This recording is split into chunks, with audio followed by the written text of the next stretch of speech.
So, Renato, can the Trump administration really deport a lawful permanent resident just because they don't like what the person has to say? Eh, it's complicated.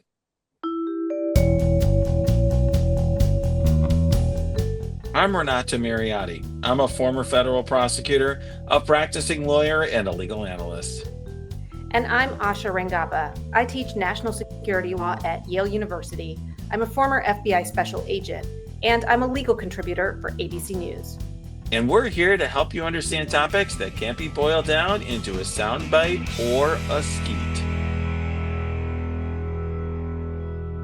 So, Asha, this week, I think we found out through a Trump truth, or whatever you call it, a Trump false, that he is revoking, according to him, the green card of Mahmoud Khalil, who is a student activist at Columbia University who has been prominently um, presenting pro-Palestinian views, and essentially Trump is like, "We are going to detain him and we're going to deport him," and Marco Rubio, the Secretary of State, has backed that up. Right. So we know that Khalil is currently being held in Louisiana. And this is really interesting because all of this litigation currently is coming in the course of a habeas proceeding. And I teach habeas law in my national security law class because that was kind of in the post 9/11 world, like one of the main issues. The Bush administration was always like trying to escape the reach of the courts for habeas petitions. But what this means is that when the government detains someone, you have a right under the Constitution to have the executive branch and the government show the legal basis for why they are detaining you. Now, if the government has a legal basis and the court determines that, then I guess you stay in jail. But if you don't, then they can release you. And so this is a really fundamental right. What's interesting though is that they moved him to Louisiana, but apparently the habeas petition was filed in New York when Khalil was still in New York before he had been transferred. So it will Hmm. be really interesting where the jurisdiction is, because technically the person who has to answer to a habeas petition is the jailer, and that it depends on where the jailer is. Otherwise, the court can kind of dismiss it. So it'll be interesting because I think, you know, it might affect how sympathetic the judge is to the merits of the case. I mean, it's sad that we have to say that, but depending on the jurisdiction, potentially. Interesting. Yeah, that's really interesting question, Asha. And I think, one thing that courts sometimes do is they say they don't want to create a situation where, let's say, the government can um, moot out or evade a potential suit by its own action. So you don't want to have a situation where essentially Mr. Khalil is being held unlawfully and the government can defeat habeas proceedings just by moving him around, right? Like every Right. time he files, they just move him to a new state so that That's the court doesn't have jurisdiction. So that is kind of what they did in the post 9/11 era. So there Jose Padilla, who was the guy that they arrested coming off a plane at O'Hare Airport. Originally, they filed his lawyers filed a habeas petition in New York where he was being held, and then he got transferred to a Navy brig in South Carolina.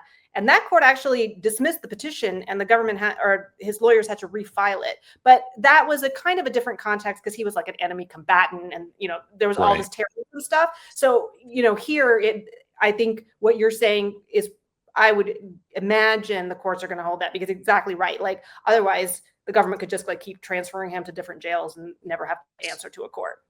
And Right. French And administration would totally do that too. of course. And I think here this is not somebody who like was transient. Like in other words, in the prior case that you're referring to, the Padilla case, he happened to come into a particular airport. They could have flown him into any airport. Here, this is a guy who was like attending Columbia University, right? And so he's in New York City permanently. He's a permanent resident. And so then you're like, okay, we're going to take him to the best circuit court for us, and potentially move them around after that. So I think there's a chance that it'll stick. I mean, I think some of the other issue here. I mean, first of all, one interesting thing I will know. I mentioned Marco Rubio. Marco Rubio said that, and I'm going to quote, "We will be revoking the visas and or green cards of Hamas supporters in America so they can be deported," unquote. Interesting. I mean, I don't think there's any evidence that Mr. Khalil in fact supported Hamas. I mean, I think that's of course open to interpretation, but I have not seen that. But one thing that I think is important is the government can't just, they're saying revoke a green card. What a green card actually is it's conferring a status on somebody that you can permanently be in the United States. And in the United States, you can't have your a status like that revoked without due process, first of all, and you also can't have it revoked as a result of your speech in the opinions that you hold. So I think there's going to be a major legal battle over that in this case. Right. Lawful permanent residents enjoy the same constitutional protections that, U.S. citizens do. So there will be First Amendment issues, due process issues. I think the question is, does the government have some kind of colorable basis? And it looks like there's two statutory bases that they might rely on. And the first one that I think they've actually alleged is not the terrorist one. And we can talk about that in a second. The first one is sort of, it's like a foreign policy provision that if someone's actions are, you probably have the wording right in front of you. If someone's actions are somehow impeding the foreign policy goals of the United States, then there can be a basis for removal. And I was really surprised to learn that, to be quite honest, because that Yeah, I'm seems looking at it now. Yeah, and just to quote it just to help you make the point that you're trying to make. This is a provision from the Immigration and Nationality Act, which makes deportable any quote alien whose presence or activities in the United States the Secretary of State has reasonable ground to believe would have potentially serious adverse foreign policy consequences for the United States, unquote. So that's the provision I think you're referring to, Asha. that is the provision I'm referring to, and that is in fact the one that Marco Rubio has.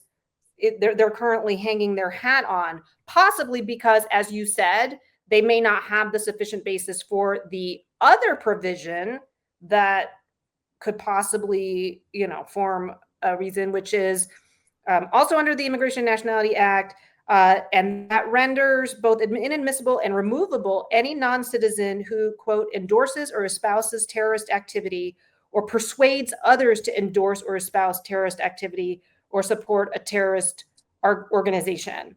Hmm. And they might be kind of keeping that as their back burner argument or something like that.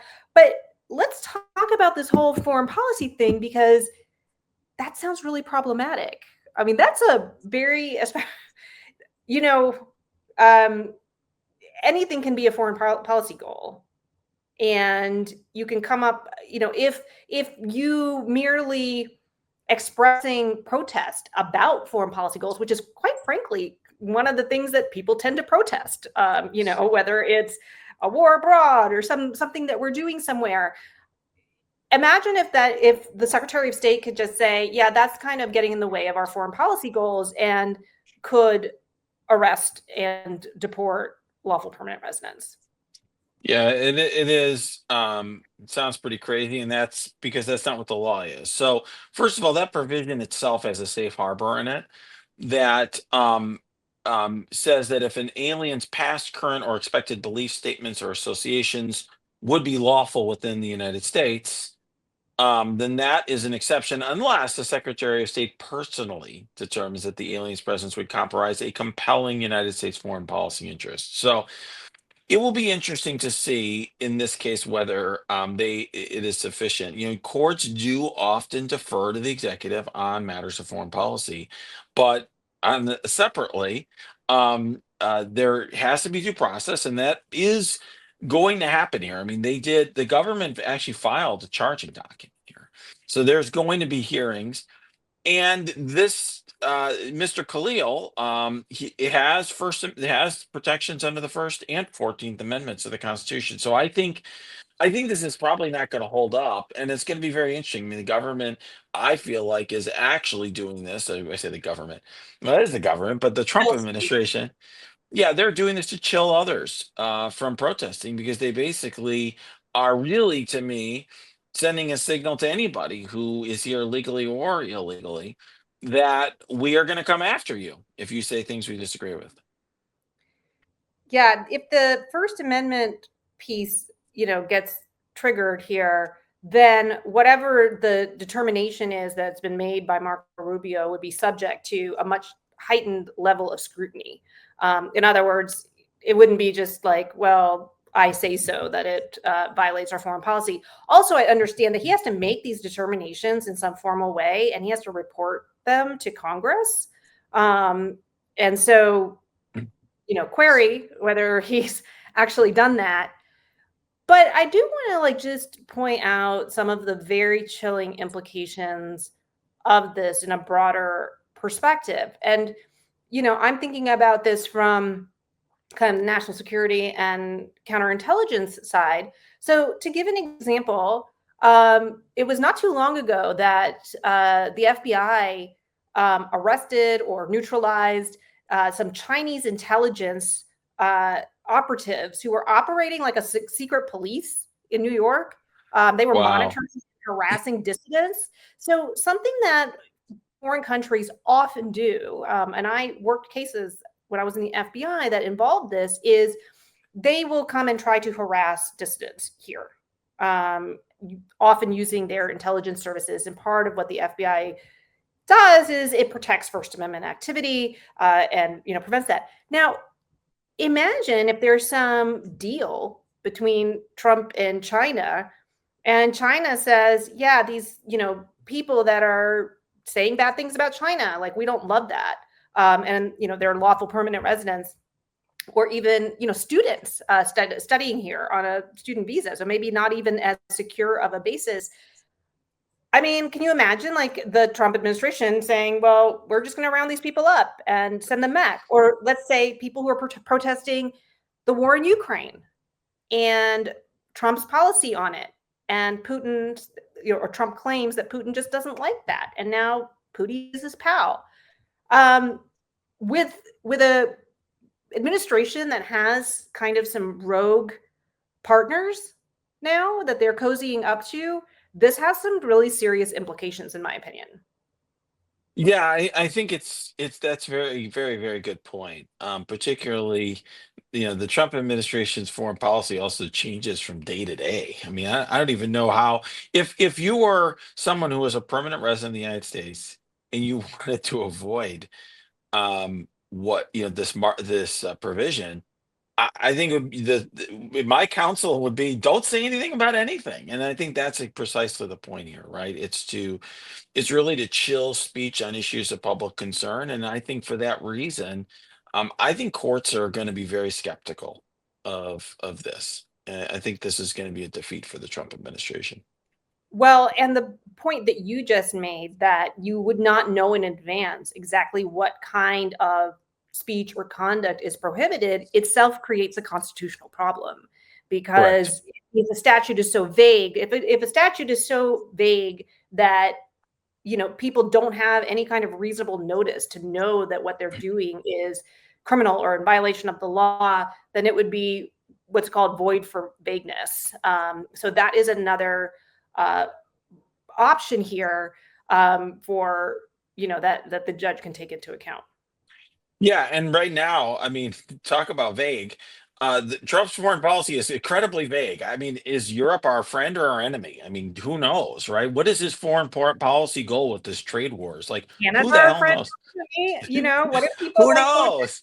tariffs and they're Right. Like, what is he doing? I mean, is Russia a friend or enemy? Who knows? So I think Ukraine. So I think, given all of that, it's going to be very, very difficult for the government to make the requisite showing here. So I think it's quite interesting, and you could see why the Trump administration wanted to get this guy into the Fifth Circuit Court of Appeals, which is the most friendly court of appeals to the Trump administration. That is the Court of Appeals, by the way, that in the past has issued those nationwide injunctions that you and I discussed with Steve Vladek on prior episodes. So I think that's really the only route to success here for the Trump administration, is through perhaps the Fifth Circuit and then the Supreme Court. But even there, I'm skeptical. Maybe not. I mean, because yeah, if they can get this to the Supreme Court, they have some pretty sympathetic justices there. I agree. It remains to be seen, who are very aggressive on executive power when it comes to foreign, as you said, foreign policy and national security. This idea that this is kind of almost all within the determination of the president to set. So, Mm. yeah, so that could be the end game here, though. We'll This see. seems like a sketchy case for I think sure. it's a really tough one. I think it's a tough one. I think it's a tough one for Barrett and Roberts to sign off on. We'll see. Because it's speech. Speech is traditionally very, um, very carefully protected by the courts. And this is not like, and there's not like a national security emergency. I mean, Israel and Palestinians have been in conflict for decades. Yes, there was obviously an awful occurrence that, and obviously a brutal um war in Gaza, but that's it. It's not like Gaza's part of the United States. It's not something that obviously impacts the United States in the way that the quote war on terror did, or something that was more in the United States, core national security interests. Yeah, I'd like to point out the irony here of arresting someone for protest by someone who literally incited an insurrection, but was able to use the First Amendment as a shield. I mean, I think that Jack Smith really declined to go down the road of charging Trump for incitement because of the First Amendment bars that, or the huge hurdles that the First Amendment presents. And that was a case where he literally incited domestic terrorism. And the people who were protesting, who also, the people who defend the January 6th people, rioters, also claim First Amendment, this political speech. So I just would like to highlight the irony there that all of those people have been since freed from prison. Yeah, there And is definitely an iron. States now. No one has ever accused Trump of consistency, or being genuine and not being hypocritical. So I think this is just par for the course for the new administration. Well, we'll see how this all develops. So, Asha, we've had a lot of other developments. Some of the stories that we've been covering on prior episodes are moving forward. We've had some interesting things happen this week. Um, Maybe we should start with that Perkins Coie executive order that we talked about last week. The executive order targeting a law firm that in the past had acted on behalf of the Democratic Party and Hillary Clinton and so forth many years ago. Right. So, uh, Williams and Connolly, another fancy law firm, is representing this law firm. And George, our friend George Conway pointed out on Blue Sky that their complaint is signed by 14 lawyers, and Right. that they're making kind of a statement that we're not afraid of you, which I think is good. I think it's like a small step in the right direction, and hopefully we'll start seeing more of that as the behavior of this administration gets more egregious. But yes, so let's unpack what happened in today's hearing.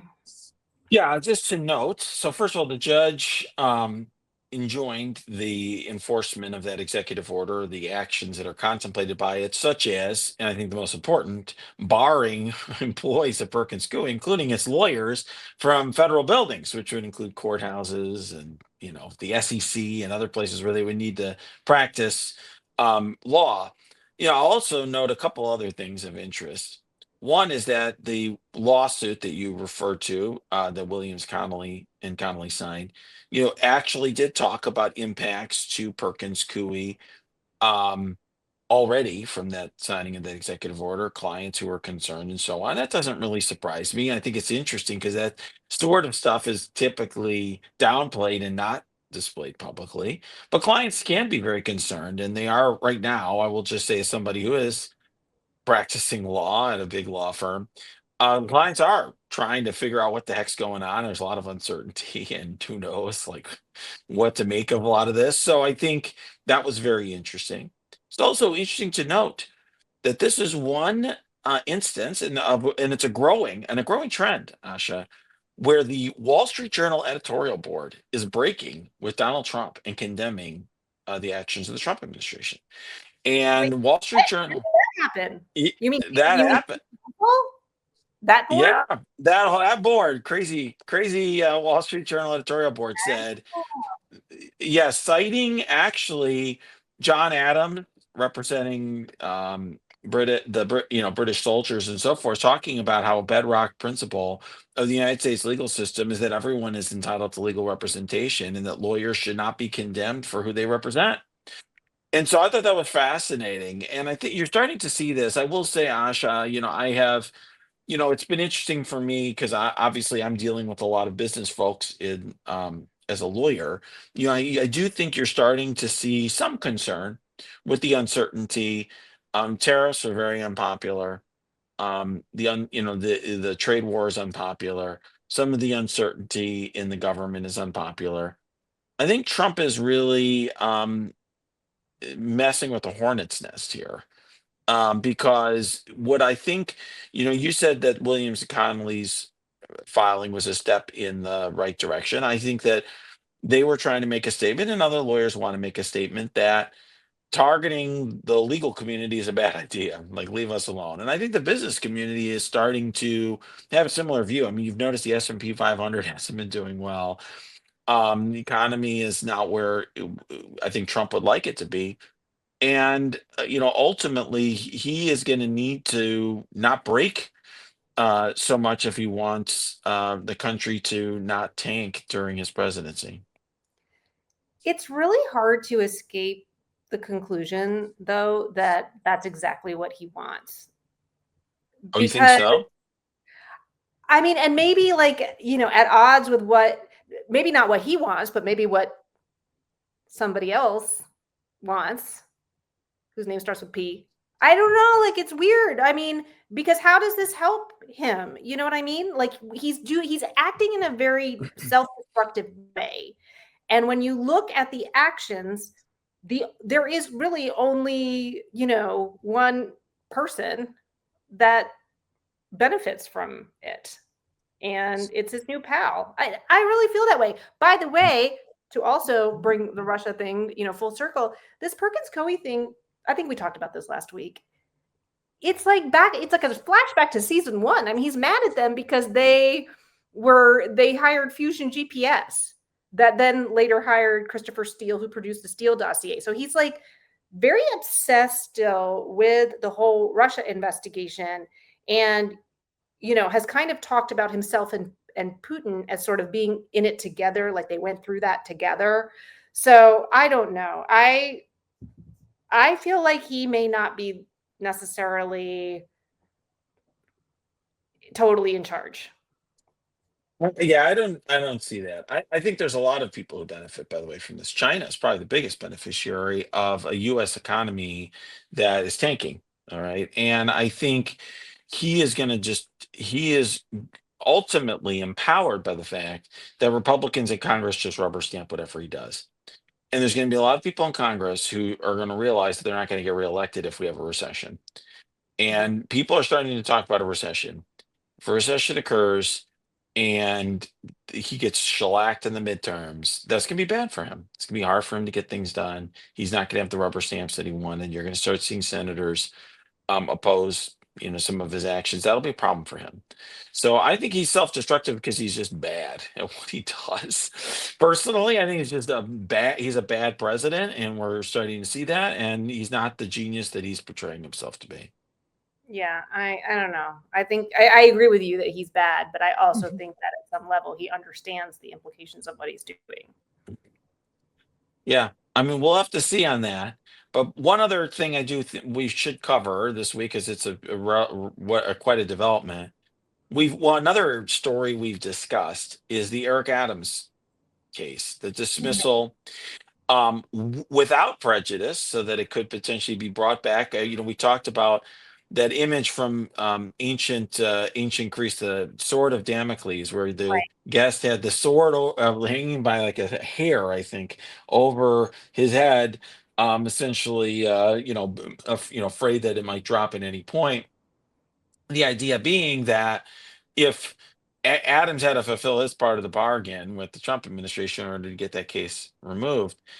We talked about previously, I think it was Judge Ho, I believe his name is, appointed Paul Clement, former Bush administration Solicitor General, to as sort of a someone to advocate on the other side of the case. And essentially, what Mr. Clement did is he came forward and said this dismissal should be with prejudice. In other words, it should be um, permanently dismissed. And he actually used the same analogy we talked about in our podcast, the sword of Damocles, as the reason Yeah, why. right. And that takes away the government's leverage, which they have actually been wielding as a sort of Damocles, saying, you better do what we say, or we're just going to pick up where we left off. And so it neutralizes the leverage that the federal government has over Eric Adams. I don't think it will actually change Adams' obsequiousness. Do you? No, but it might change the fervor of it going forward. In other words, I think Adams will go through certain motions because he doesn't want to be targeted by the Trump administration. He doesn't want to fight with them, but he'll go through the motions, and then over time he'll do less. Than he'll do enough so he can say he's doing something for them. But 18 months from now, is he going to have the same fervor he would if he knew that he could get a call from Todd Blanche, who could tell him, "Hey, we're ready to reinitiate the indictment." Yeah. I do think it matters, and I also think that's an interesting thing. I also think that the judge very well is. I think the judge is going to do this, and I'm not sure it's reviewable. I'm not sure. I don't know. I don't know what basis the Justice Department would have to appeal it. I don't think they will. And so I think it's a very it would be a wise move by Judge Ho to just to do this, and then there's nothing. I don't think there's anything anyone could do about it. Yeah. Well, we'll see. Indeed. Okay, Renato, before we go, we kind of sped through the last part of the podcast because you can see that the light is declining. It is now almost dusk here in Nairobi, Kenya. And so felt like we needed to um, finish before it's like goosebumps. And I'm like sitting here with like a flashlight under me or something. But yeah. And it's also, So yeah. yeah, you're also about to fall asleep. So if you're not on YouTube and not watching Asha, she looks great, but she looks a little tired. She's in Nairobi. So how's Nairobi? How's it going? Nairobi is good so far. People are great. They're really nice. I've just been running around to meetings. Went to the U.S. Embassy yesterday. I didn't know that the U.S. Embassy in Nairobi is the largest in Africa, and Wow. yeah, and that Kenya gets the most U.S. aid. Like all of these projects that have been cut, this funding Wow. has really, really hit Kenya especially hard. So it's been kind of interesting being here and listening to some people. It seems like you know it's sad. Like they're very diplomatic about it, not just at the embassy. Obviously, they're not talking about there, but like when I meet with some of the my counterparts at some of the universities here, or the Hmm. other entities, they're just kind of like, what is going on over there? Like, it's just so bad, and it's really sad, I think, how, because these are, I'm here to talk about people, how we can get more Kenyan students to apply to the program that I oversee for admissions, but they love the US. Like, these are people who admire the US. They want to come. They have studied here. And so you can almost sense that there's like a sense of sadness for them as well, to see kind of where we're going and who we're becoming. Yeah, yeah, I think that's even the case within the United States. I mean, I spent this week, I'm in Florida right now. I spent this week at a conference, a business type conference that I do for as a lawyer. And I talked to all these business folks who almost talked about what was happening in Washington as if it was in another country. And there's very much a sense of concern, detachment, some bemused detachment, but people, kind of wistful about, being able to return to some level of normalcy. And I mean, the Yeah. crazy thing is it's been less than 2 months, right? So not a lot of time that he's had to kind of break everything.